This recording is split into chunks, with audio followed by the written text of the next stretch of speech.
Let me tell you something that will change the way you think about every single thing you have ever done, every word you have spoken, every step you have taken, every breath, and every mistake. The universe recorded all of it, not metaphorically, not poetically, but physically. The universe remembers everything, and nothing, absolutely nothing, can ever be erased. My name is Leonard Susskind. I have spent over 50 years working on the deepest problems in physics, black holes, quantum mechanics, and the nature of information itself. What decades of theoretical breakthroughs and bitter scientific debates have confirmed is something most people have never heard. Information cannot be destroyed. Not by fire, not by time, not by death, and not even by a black hole. This is not philosophy. This is one of the most fundamental laws of nature, and its implications are staggering. Let me start with something simple. You burn a book. The pages curl, blacken, and turn to ash and smoke. The words are gone, and the story is destroyed. Right, wrong. Every single piece of information in that book still exists. It has been scrambled, scattered into trillions of particles of smoke, ash, and infrared radiation, but it is all still there.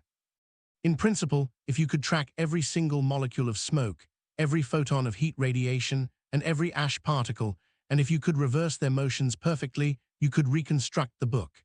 Every word, every page, and every ink molecule would return to its original position. This isn't magic. This is what the laws of physics demand. The fundamental equations of physics, whether you are talking about quantum mechanics or classical mechanics, are reversible. They work the same way forward and backward in time. If you know the complete state of a system at any moment, you can calculate its state at any other moment, past or future. Information is never lost in the equations. It is just redistributed. Think about that for a moment. Every conversation you have ever had sent sound waves into the air. Those sound waves bounced off walls, dissipated into heat, and were absorbed by objects around you. But the information in those sound waves didn't vanish. It was converted into tiny temperature fluctuations, molecular vibrations, and subtle rearrangements of matter. Your words are still out there, encoded in the thermal noise of the universe, unreadable to any practical technology, yes, but physically present and still real. Now, you might think this is just a theoretical curiosity, a fun thought experiment with no real significance. But this principle, the conservation of information, turned out to be at the center of the most important debate in the history of theoretical physics, a war that lasted 30 years between me and Stephen Hawking, which changed everything we understand about the nature of reality. In 1974, Stephen Hawking, who was already one of the most brilliant physicists alive, made an extraordinary discovery. He showed that black holes aren't completely black, they emit radiation. Faint thermal radiation, now called Hawking radiation, leaks slowly from the event horizon. This was stunning, and nobody expected it. A black hole, the ultimate cosmic prison from which nothing can escape, was actually glowing faintly. Here was the really disturbing part. Hawking's calculations showed that this radiation was perfectly thermal, random, and featureless. It contained no information about what had fallen into the black hole. Think about what that means. You throw a book into a black hole. The book crosses the event horizon and is gone. Over billions of years, the black hole slowly evaporates through Hawking radiation and eventually disappears completely. All that is left is a cloud of thermal radiation, but that radiation is random and does not encode the contents of the book. The information in the book is simply gone, destroyed. This was the black hole information paradox, and it was a crisis. If information can be destroyed by a black hole, then the fundamental laws of physics are wrong. Quantum mechanics, the most successful theory in the history of science, requires that information is conserved. It is built into the mathematical structure of the theory through a principle called unitarity. Unitarity means that the quantum mechanical evolution of any system is reversible. You can always, in principle, reconstruct the past from the present. If black holes destroy information, unitarity is violated and quantum mechanics is broken. Hawking was comfortable with this. He argued that black holes really do destroy information, that quantum mechanics needs to be modified near black holes, and that the rules change when gravity becomes extreme. I was not comfortable with this, not at all, and neither was my colleague Gerard T. Hooft. We believed that information must be conserved, that quantum mechanics is exact, and that there had to be something wrong with Hawking's calculation, not with the fundamental laws of physics. This was the beginning of the black hole war. It lasted from the mid-1970s to 2004, 3 decades of arguments, calculations, thought experiments, and intellectual combat. Hawking was on one side saying information is destroyed, while T. Hooft and I were on the other side saying it couldn't be. The stakes were enormous. This wasn't about some obscure technical detail. This was about whether the laws of physics are consistent, whether the universe makes sense at the deepest level, and whether reality itself has a coherent mathematical description. Let me tell you how we won, because we did win, and the way we won reveals something profound about the nature of reality. In the early 1990s, I started thinking about what happens to information that falls into a black hole. Where does it go? It crosses the event horizon. From the perspective of someone falling in, nothing special happens at the horizon, you just fall through. But from the perspective of someone watching from the outside, something very strange happens. The falling object never actually crosses the horizon. It appears to slow down, redshift, and smear across the surface of the horizon. From the outside, it looks like the information is being stored on the surface of the black hole, not inside. This was bizarre. A three-dimensional object falls into the black hole, but its information ends up encoded on a two-dimensional surface. It is as if the black hole is a hologram. The three-dimensional interior is somehow equivalent to the two-dimensional boundary. This idea, which I developed along with T. Hooft and later with others, became known as the holographic principle.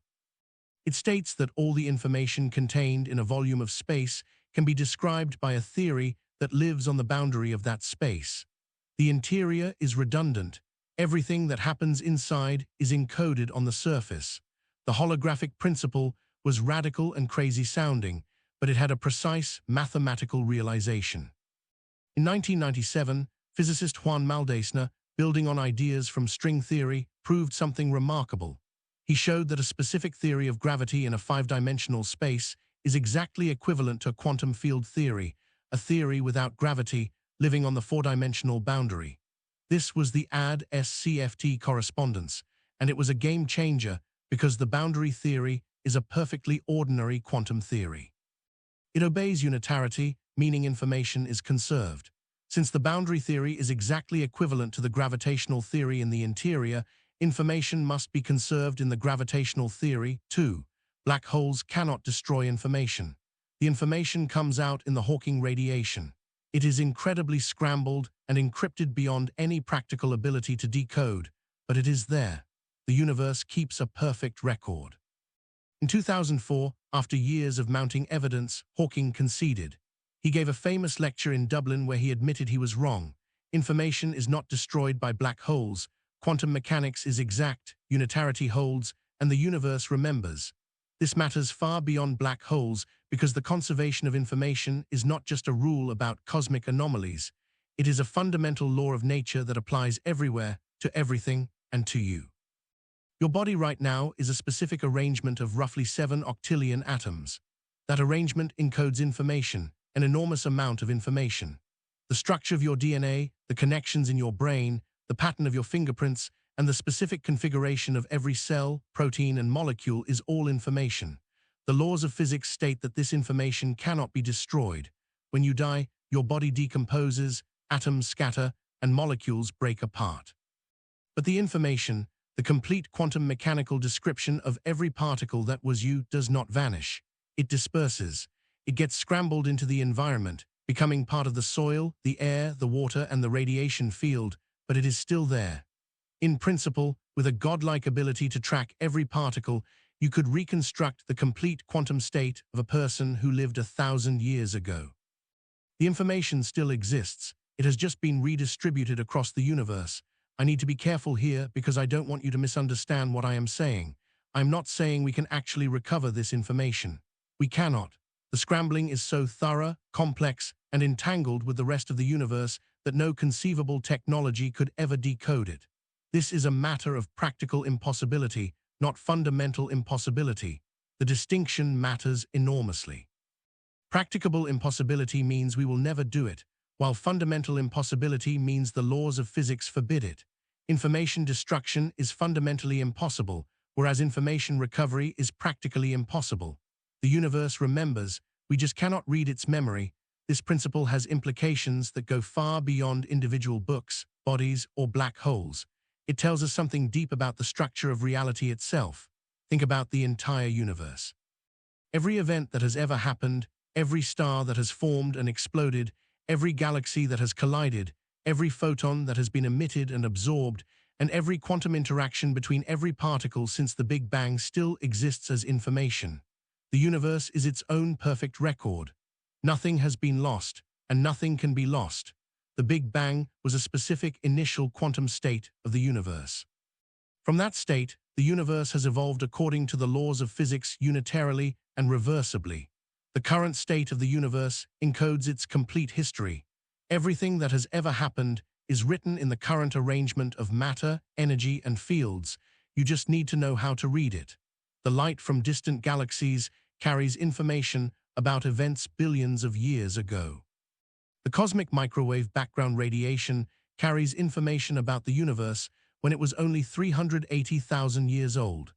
Gravitational waves carry information about black hole mergers in distant galaxies, and neutrinos streaming through space carry information about nuclear reactions in the cores of stars. The universe is drenched and saturated with information. Every cubic centimeter of space is a library, every photon is a messenger, and every particle carries a piece of the cosmic record. None of it is ever destroyed. Consider how this connects back to the holographic principle. The maximum amount of information that can be contained in a region of space is proportional not to its volume, but to the surface area of its boundary. This was first suggested by Jacob Bekenstein, who showed that the entropy of a black hole is proportional to the area of its event horizon. This is deeply counterintuitive, as you would think a bigger volume could hold more information. But the maximum information content is determined strictly by surface area, and the numbers are staggering, about 1066 bits per square centimeter. A sphere the size of the observable universe, about 93 billion light-years across, has a surface area that can encode roughly 10,124 bits of information. That is the maximum information capacity of our observable universe, and its current state encodes everything, every event, interaction, and quantum fluctuations since the beginning. The universe doesn't just remember everything in a precise sense. The universe is its memory. The physical state of the universe is the record. There is no separate recording device. The arrangement of all its particles and fields is the complete and perfect history of everything that has ever happened. You might wonder about quantum mechanics, the uncertainty principle, and genuine randomness.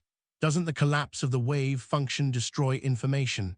In quantum mechanics, when you measure a system, the wave function appears to collapse. A particle that was in a superposition of many states suddenly has a definite state, and the other possibilities seem to vanish. This looks like information destruction, as the wave function previously contained information about all possible states and their probabilities. The crucial insight is that the wave function does not actually collapse fundamentally. What happens is decoherence. The quantum system becomes entangled with the measuring device, which becomes entangled with the environment, which becomes entangled with the rest of the universe. The information about the superposition isn't destroyed. It is spread out into the environment, entangled with so many degrees of freedom that it is practically impossible to recover. In the many worlds interpretation, which many physicists take seriously, all outcomes of every quantum measurement actually occur. The wave function never collapses, it just branches, and every branch carries complete information. Nothing is ever lost. Even in interpretations where collapse is real, the outcomes of quantum measurements are constrained by the laws of physics. The probabilities are determined by the wave function, which evolves unitarily. The apparent destruction of information during measurement is merely an artifact of looking at only one part of a larger entangled system. When you zoom out to include the entire universe, information is perfectly conserved. This is what 30 years of theoretical work confirmed. Unitarity is exact, information is conserved, and the universe keeps a perfect record. Quantum entanglement makes this even more remarkable.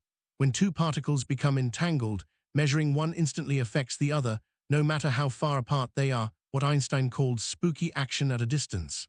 But at its core, entanglement is shared quantum information that cannot be attributed to either particle individually. It exists in the relationship between them. As systems interact and become entangled, information does not disappear. It becomes distributed and woven into the fabric of quantum correlations that connect everything in the cosmos. Your body right now is entangled with the air you have breathed, the food you have eaten, the light that has bounced off your skin, and the ground you have walked on. Information about you is spread across an unimaginable web of quantum correlations, and all of it persists. The universe is a system that processes information and keeps all of it forever. Every quantum interaction adds to the record, and nothing is ever subtracted. This touches the deepest questions about human existence.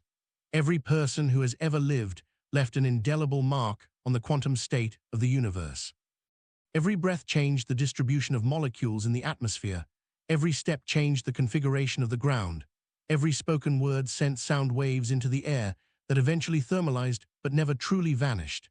Every photon of light that bounced off a person's face carried information about them out into space, traveling at the speed of light through the cosmos. Right now, at this very moment, photons that bounced off the face of Julius Caesar are traveling through interstellar space. Those photons carry information about Caesar's face, faint, scrambled, and practically unrecoverable, but physically real and still propagating through the universe 2,000 years later. The universe remembers Caesar, it remembers everyone, and it remembers everything. It always will, because information conservation does not fade with time. It is exact, permanent, and built into fundamental law. A billion years from now, information about this moment, about you absorbing these ideas, will still exist, redistributed and entangled with the rest of the universe, but present in the quantum state of reality. There is something both humbling and magnificent about this. Every action you take, no matter how small, permanently alters the quantum state of the universe. You cannot take it back or erase it. The second law of thermodynamics says entropy increases, meaning things become more disordered, and information becomes harder to access, read, or decode. This is why you cannot reconstruct a burned book, not because the information is gone, but because it has been scrambled into a state of high entropy. Entropy is what stands between the theoretical conservation of information and its practical recovery. The universe remembers everything, but entropy ensures that most of those memories are encrypted beyond any possibility of decoding, like a perfect diary written in an unbreakable code. This reveals the deep connection between information, entropy, and the arrow of time. Time moves forward because entropy increases, and entropy increases because information gets scrambled into increasingly complex correlations, but total information never decreases. The universe gets messier and more entangled, but never less informed. The arrow of time is not about information loss, it is about information encryption.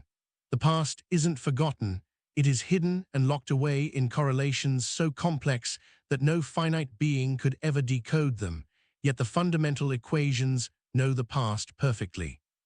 Over the past few decades, a growing number of physicists have come to believe that information isn't just something that exists within the physical universe.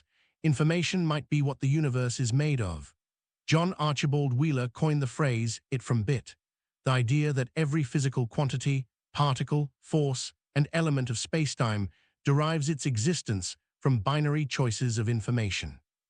The universe at its most fundamental level may not be made of matter, energy, or spacetime, but of information. If this is true, then the conservation of information is the ultimate law of physics, more fundamental than the conservation of energy, the speed of light, or quantum mechanics itself. Information is the bedrock, and information is never destroyed. What does it mean for us that the universe remembers everything? It is both terrifying and beautiful. Terrifying because there is no forgetting. Every mistake, cruelty, or moment of cowardice is permanently recorded in the quantum state of the universe. You cannot hide from it or erase it. But it is beautiful because every act of kindness, love, creativity, and courage is equally permanent. The universe records everything with perfect impartiality. The people you have loved, the moments you have shared, and the words you have spoken in kindness all persist and matter physically. Your actions have permanently altered the quantum state of reality, woven into the fabric of the universe itself. After 50 years of studying physics, if there is one thing I have learned with absolute certainty, it is this: the universe wastes nothing, loses nothing, and forgets nothing. Every photon ever emitted is still traveling through space, every quantum of energy is still somewhere in the system, and every piece of information is still encoded in the state of reality. We are the only part of the universe that knows this. We are the only ones who can look at the laws of physics and understand that the universe keeps a perfect record. We are the universe's way of knowing that it remembers. The next time you think something is gone, erased from existence, physics says otherwise. The universe remembers. It always has, and it always will.